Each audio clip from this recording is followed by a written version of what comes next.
अस्सलाम वालेकुम। आज का हमारा टॉपिक है लाइसोसोम्स। तो फर्स्ट ऑफ ऑल हमें ये देखना है कि लाइसोसोम्स बेसिकली क्या होते हैं। तो हम जानते हैं कि लाइसोसोम जो है साइटोप्लाज्मिक ऑर्गेनेल्स हैं। तो अगर हम इसका नाम देखें लाइसो, लाइसो मीन्स के लाइसिस यानी कि ब्रेक डाउन, और सोम जो है डायरेक्ट हुआ है from the soma. Soma means a body. तो मीन्स के लाइसोसोम जो है basically is a place where some break down is taking place, यानी कि ये एक ऐसी स्पेस या ऐसी जगह है जहाँ पे कि कुछ चीज़ों का ब्रेक डाउन हो रहा है। तो coming to the specific properties of the lysosomes, तो अगर हम लाइसोसोम्स की प्रॉपर्टीज को एलाबोरेट करें तो साइटोप्लाज्मिक ऑर्गेनेल्स हैं, बाई शेप जो हैं स्फेरिकल होते हैं या राउंड होते हैं, बॉन्डेड होते हैं बाय द मेम्ब्रेन। अच्छा, सिंगल मेम्ब्रेन बाउंड होते हैं। तो इसका हमने थोड़ा सा इसका जो व्यू है थोड़ा सा इलेक्ट्रॉन माइक्रोस्कोपिक व्यू करके बनाया है। तो बेसिकली जो सिंगल मेम्ब्रेन है इस made up of phospholipid bilayer. हम जानते हैं कि जस्ट लाइक के सेल मेम्ब्रेन जो है, तो मेम्ब्रेन जो होती है वो फॉस्फोलिपिड लेयर से बनती है। तो इसी तरह से यहाँ पे भी लाइसोसोम्स की मेम्ब्रेन जो है वो फॉस्फोलिपिड बाइलेयर से बनी हुई है। Have an internal lumen. तो ल्यूमेन के अंदर बेसिकली ये स्पेस है जो कि इसकी ल्यूमेन कहलाती है। It contains the enzymes which are called acid hydrolysis. तो हमें पता है कि लाइसोसोम जो है डाइजेशन में इन्वॉल्व है, और ये डाइजेशन किस तरह से करते हैं, bye means of the enzymes. तो यहाँ हम नाम से देख सकते हैं कि हाइड्रोलिसिस मीन्स कि ये ब्रेक डाउन कर रहे हैं सब्सटेंसेस को by the addition of water. अच्छा, why they are called acid hydrolysis? कि एसिड हाइड्रोलिसिस क्यों कहलाते हैं? बिकॉज के लाइसोसोम की जो इंटरनल पीएच होती है वो एसिडिक होती है। लाइसोसोम मेंटेन करते हैं अपनी पीएच को बिटवीन 4.5 टू 5.0, और हम जानते हैं कि बिलो 7.0 जो भी पीएच है वो एसिडिक पीएच कहलाती है। अब यहाँ पे सवाल ये पैदा होता है कि how this acidic pH is maintained. तो ये किस तरह से होता है कि जस्ट फॉर एग्जांपल ये लाइसोसोमल मेम्ब्रेन है, यहाँ पे एक प्रोटॉन पंप होता है विच इज कॉल्ड VATPase। तो बेसिकली इस पंप का फंक्शन क्या होता है, हमने ये पढ़ा था कि पंप जो होते हैं बेसिकली वो ऐसे प्रोटीन कैरियर मॉलिक्यूल्स होते हैं कि जो कोई भी सब्सटेंस या आयन हो गया उसको ट्रांसपोर्ट कर रहा है अगेन कंसंट्रेशन ग्रेडियंट। तो यहाँ पे क्या होता है कि ये जो पंप है ये पंप करता है हाइड्रोजन आयन को inside the lumen of the lysosomes. तो इस तरह से हाइड्रोजन आयन की जो कंसंट्रेशन है with in the lumen of the lysosome वो इंक्रीज हो रही है। और हमें पता है कि जब हाइड्रोजन आयन कंसंट्रेशन जहाँ पे भी बढ़ती है तो वहाँ की पीएच जो है वो एसिडिक हो जाती है, यानी कि पीएच कम हो जाती है। तो bye means of this pump, तो लाइसोसोमल ल्यूमेन जो है अपनी पीएच को मेंटेन कर रही है बिटवीन 4.5 टू 5.0, और ये एंजाइम्स जो हैं दीज आर एक्टिव होते हैं with in this acidic pH. अच्छा, इस प्रॉपर्टी की अब वैल्यू क्या है कि बेसिकली लाइसोसोमल एंजाइम जो होते हैं वो एसिडिक एनवायरनमेंट में ही एक्टिव होते हैं, और ये नॉर्मली जो है आउटसाइड द लाइसोसोम्स वर्क नहीं करते। बट सम कंडीशंस में क्या होता है कि दे में डैमेज द लाइसोसोम इटसेल्फ, और ये लाइसोसोम को भी डाइजेस्ट कर लेते हैं। तो यही वजह है कि lysosomes are also called the suicidal bags of the cell. तो इसी वजह से लाइसोसोम्स को सुसाइडल बैग भी कहा जाता है, यानी कि ये अपने आप को खुद को भी डाइजेस्ट कर सकते हैं। तो अच्छा, डिस्कवर्ड जो हुआ था लाइसोसोम बाय अ बेल्जियन साइटोलॉजिस्ट जिसका क्या नाम था डी डुई। तो अगेन हम इसको रिपीट कर लेते हैं लाइसोसोम्स की प्रॉपर्टीज को कि साइटोप्लाज्मिक ऑर्गेनेल हैं bounded by single phospholipid membrane. अच्छा, एक ल्यूमेन है जिसमें के एंजाइम्स हैं जो कि एसिड हाइड्रोलिसिस कहलाती हैं, और ये डिस्कवर्ड किए थे बेल्जियन साइटोलॉजिस्ट ने जिसका क्या नाम था डी डुई। अच्छा, कमिंग टू द एंजाइम्स, हमने पढ़ लिया कि ये एसिडिक पीएच में एक्टिव होते हैं लाइसोसोम्स की, जो कि मेंटेन होती है between 4.5 to 5.0। There are around 50 to 60 these acid hydrolysis, और ये अकॉर्डिंग टू के सबस्ट्रेट के हिसाब से इनके डिफरेंट नेम्स होते हैं कि दे मे बी ग्लैक्टोसाइडेसिस, लाइपेसिस हो सकते हैं, प्रोटीएसिस हो सकते हैं, इसके अलावा डीएनएस हो गए, आरएनएस हो गए।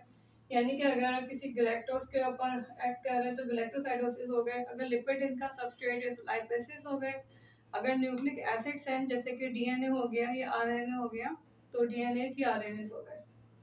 अच्छा, अब अगर हम फंक्शंस, अगर हम इसकी फॉर्मेशन की तरफ आए कि हाउ लाइसोसोम्स आर फॉर्म्ड, तो बेसिकली लाइसोसोम जो हैं बनते हैं बाय द एंडोप्लाज्मिक रेटिकुलम से। एंडोप्लाज्मिक रेटिकुलम ने लाइसोसोमल एंजाइम्स जो है, first of all lysosomal enzymes बनेंगे एंडोप्लाज्मिक रेटिकुलम में। यहाँ से ये ट्रांसपोर्ट होके आएंगे with in the transport molecules, transport vesicles in the Golgi bodies. Golgi bodies के अंदर आ गए। हम जानते हैं कि गोल्जी बॉडीज के अंदर कोई भी अगर प्रोडक्ट जो एंडोप्लाज्मिक रेटिकुलम बना रहा है तो उसकी मॉडिफिकेशन होती है। तो अब यहाँ जो एंजाइम्स जो कि लाइसोसोम्स के लिए बने हैं, तो ये कैसे डिसाइड होगा कि एंजाइम्स लाइसोसोम्स के लिए बने? तो here the process of modification involve addition of mannose 6-phosphate residue। हमने पढ़ा था कि गोल्जी बॉडीज में जो मॉडिफिकेशन होती है प्रोटीन्स की, जो कि एंडोप्लाज्मिक रेटिकुलम से बन के गोल्जी बॉडीज में आते हैं, तो इट में बी ग्लाइकोसाइलेशन हो सकती है, सल्फेशन हो सकती है, फॉस्फोराइलेशन हो सकती है। तो in case of lysosomal enzyme, endoplasmic reticulum ने लाइसोसोमल एंजाइम बनाए, ट्रांसपोर्ट वेसिकल से वो गोल्जी बॉडीज के अंदर आ गए। यहाँ पे इनकी मॉडिफिकेशन हुई है bye the addition of mannose 6-फॉस्फेट। और देन ये जो ट्रांसफेस है गोल्जी बॉडीज का, यहाँ से जो है लाइसोसोम्स रिलीज हो जाएंगे। तो बेसिकली एट दिस स्टेज जहाँ पे के लाइसोसोम गोल्जी बॉडी से रिलीज हुए हैं, they are called primary lysosomes.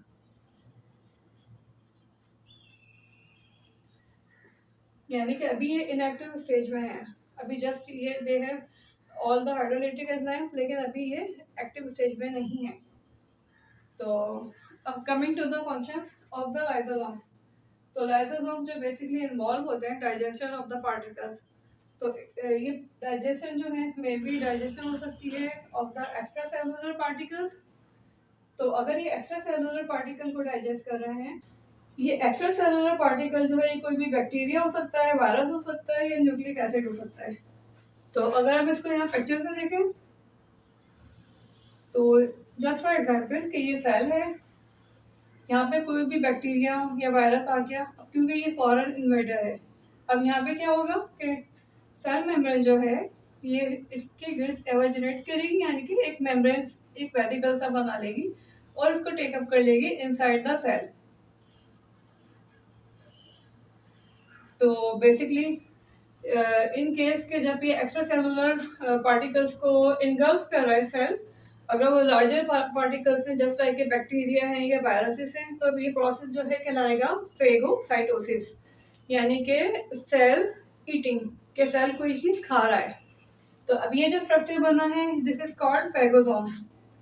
अब क्या होगा यहाँ पे इस स्टेज पे अब प्राइमरी लाइसोसोम आएगा, जो कि हमने पढ़ा है कि जो गोल्जी बॉडी से सिक्रेट हुआ है। यहाँ प्राइमरी लाइसोसोम आएंगे और ये आके फ्यूज हो जाएंगे विद दिस फेगोसोम। ये प्राइमरी लाइसोसोम हमारा आ गया, ये यहाँ पे फ्यूज हो गया फेगोसोम के साथ। तो अब ये बन गया सेकेंडरी लाइसोसोम, और ये अपने जो एंजाइम्स हैं लाइसोसोम्स ये यहाँ पे एम्प्टी कर देगा विद इन द फेगोसोम, और इस तरह से ये बैक्टीरिया या वायरस या जो भी फॉरेन मटेरियल है इसको डाइजेस्ट कर लेगा। तो आई थिंक ये प्रोसेस आपको क्लियर हो गया होगा कि एंडोसाइटोसिस के अंदर फेगोसाइटोसिस किस तरह से हो रहा है। दूसरा जो प्रोसेस एंडोसाइटोसिस में हो सकता है पिनोसाइटोसिस। इसमें क्या होता है कि जो स्मॉलर मॉलिक्यूल्स हैं, basically pinocytosis is cell eating, cell drinking. इसमें क्या है कि सेल मेम्ब्रेन जो है एवर्जिनेट हो रही है, और ये थोड़ा सा एक्स्ट्रा सेलुलर मैट्रिक्स या फ्लूइड हो गया वो अपने अंदर ले लेंगे। इसमें स्मॉलर कोई भी पार्टिकल्स हो सकते हैं जस्ट लाइक न्यूक्लिक एसिड्स वगैरह हो गए, अमीनो एसिड्स हो गए। अब इसने इसका अंदर ले लिया तो दिस ये बन गया एंडोसोम। अगेन यहाँ पे प्राइमरी लाइसोसोम्स आएंगे, फ्यूज हो जाएंगे विद दिस एंडोसोम, और अपने कंटेंट यहाँ पे बन गए सेकेंडरी लाइसोसोम, और लाइसोसोम यहाँ पे अपने कंटेंट एम्प्टी करेंगे इसके अंदर और इस सारे मटेरियल को डाइजेस्ट कर लेंगे। तो इस तरह से हमने भी पढ़ा है पहला प्रोसेस कि how lysosome digest the extra cellular material. तो ये फैगोसाइटोसिस के थ्रू भी हो सकता है, जिसमें कि लार्ज पार्टिकल्स आ जाते हैं, जैसे बैक्टीरिया हो गए, वायरसेस हो गए, और मे बी के स्मॉल पार्टिकल्स या एक्स्ट्रा सेलुलर फ्लूइड जिसमें के स्मॉल पार्टिकल्स हैं, तो ये पिनोसाइटोसिस हो गया। तो coming to the second pathway के जो लाइसोसोम्स जो हैं वो इन्वॉल्व हैं, जिसमें वो है ऑटोफेजी। अब ऑटोफेजी क्या है कि हमने ये पढ़ लिया है कि एंडोसाइटोसिस जो है is the degradation of extra cellular particles, जबकि ऑटोफेजी जो है इन कंपैरिजन, ऑटो मीन्स के सेल्फ और फेजी मीन्स के डाइजेशन यानी कि खाना, यानी कि अगर सेल जो है अपने ही इंट्रासेलुलर जो उसके ऑर्गेनल्स हैं अगर उसको डाइजेस्ट कर रहा है तो ये प्रोसेस जो है ऑटोफेजी कहलाता है। अब इसमें क्या होता है कि जब फॉर एग्जांपल हम लोग यहाँ एग्जांपल लेंगे माइटोकॉन्ड्रिया की। अब फॉर एग्जांपल कि ये माइटोकॉन्ड्रिया है, अब अगर ये बॉर्न आउट हो गए या ये अब वर्किंग नहीं है, फंक्शनल नहीं है, अब क्या होगा कि एंडोप्लाज्मिक रेटिक्यूलम जो है इनको रैप कर लेगा। इसने रैपिंग बनाई इनके एंडोप्लाज्मिक रेटिक्यूलम ने, यहाँ से एक्सटेंड हो गए। अब ये बन गया ऑटोफेगोसोम। अगेन यहाँ से जो है प्राइमरी लाइसोसोम्स आएंगे, ये फ्यूज हो जाएंगे ऑटोफेगोसोम के साथ। अब ये बन गया सेकेंडरी लाइसोसोम्स, फ्यूज हो गए, ये मेम्ब्रेन जो दोनों के बीच की ये ब्रेक डाउन हो गई हैं, और यहाँ से जो लाइसोसोम्स के एंजाइम्स हैं ये डाइजेस्ट कर लेंगे माइटोकॉन्ड्रिया को। तो इस तरह से लाइसोसोम जो है इन्वॉल्व हुए digestion of intracellular born out organelles. अच्छा, इनकी जो बाय प्रोडक्ट्स अब निकलती हैं सारे डाइजेशन की, मे बी अमीनो एसिड्स हो सकते हैं, न्यूक्लिक एसिड्स हो सकते हैं, तो फर्दर अगेन जो है यूज़ हो जाते हैं by in the protein synthesis में यूज़ हो सकते हैं, या फिर अगर वो वेस्ट प्रोडक्ट्स हैं तो वो एक्सक्रीट हो जाएंगी आउट ऑफ द सेल। तो अच्छा, इन दो फंक्शंस के अलावा अभी हमने पढ़ा है कि पहला एक फंक्शन है एंडोसाइटोसिस, यानी कि जो एक्स्ट्रा सेलुलर पार्टिकल्स जो डाइजेस्ट हो रहे हैं, और दूसरा है फेगोसाइटो ऑटोफेजी के जो इंट्रासेलुलर जो ऑर्गेनल्स हैं जो डाइजेस्ट हो रहे हैं। इसके अलावा लाइसोसोम्स जो हैं सिक्रीशन वगैरह में भी इन्वॉल्व होते हैं, जो कि सिक्रेटरी लाइसोसोम्स कहलाते हैं। कि जस्ट लाइक मेलानिन सिक्रेशंस हो गई मेलानोसाइट्स में, मेलानोसाइट जो है यानी पिगमेंट सेल जो होते हैं हमारे स्किन के और हेयर्स के, वहाँ पे पिगमेंट सिक्रेट हो रहा होता है मेलानिन, तो लाइसोसोम्स में भी इन्वॉल्व होते हैं। इसके अलावा सेरोटोनिन की सिक्रेशन में, सेरोटोनिन जो है इन्फ्लेमेटरी मीडिएटर है, तो मास्ट सेल्स होते हैं वो सिक्रेट करते हैं। इसके अलावा परफोरिन्स हो गए, तो साइटोटॉक्सिक टी लिम्फोसाइट्स हैं, तो वो परफोरिन्स जो है वो सिक्रेट करते हैं। तो इस तरह से ये सारे हम डिटेल में पढ़ लेंगे जब हम स्पेसिफिक टॉपिक्स के ऊपर आएंगे। तो अभी के लिए बस हमें इतना इनके फंक्शंस को ऐसे ब्रीफली समझना काफ़ी है। तो now coming to the lysosomal storage diseases के ये बेसिकली क्या होती हैं। तो हमने ये पढ़ लिया है कि लाइसोसोमल एंजाइम्स जो हैं वो एंडोप्लाज्मिक रेटिक्यूलम में सिंथेसाइज होते हैं। तो बेसिकली जो जीन्स होती हैं जो कि लाइसोसोमल एंजाइम्स की सिंथेसिस में इन्वॉल्व है वो न्यूक्लियस से आती हैं। अब अगर इन जीन्स के अंदर कोई भी डिफेक्ट हो जाता है, म्यूटेशन हो जाती है, तो इससे क्या होता है कि डिफेक्टिव एंजाइम बनता है, और बेसिकली वो अपने सबस्ट्रेट के ऊपर जो है नॉर्मल तरीके से एक्ट नहीं करता है, और रिजल्ट क्या होता है, जो सबस्ट्रेट होता है वो सेल के अंदर एक्यूमुलेट हो जाता है, इस तरह से ये सेल को डिस्ट्रॉय करता है।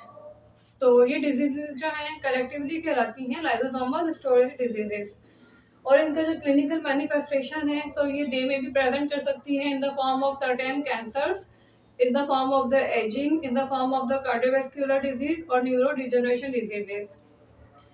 तो इसके साथ ही हमारा आज का टॉपिक एंड होता है। उम्मीद है कि आपको ये सारी चीज़ें क्लियरली समझ में आई होंगी। तो आपसे रिक्वेस्ट है चैनल को सब्सक्राइब कर लें, वीडियो को लाइक और शेयर करें। Thanks for watching.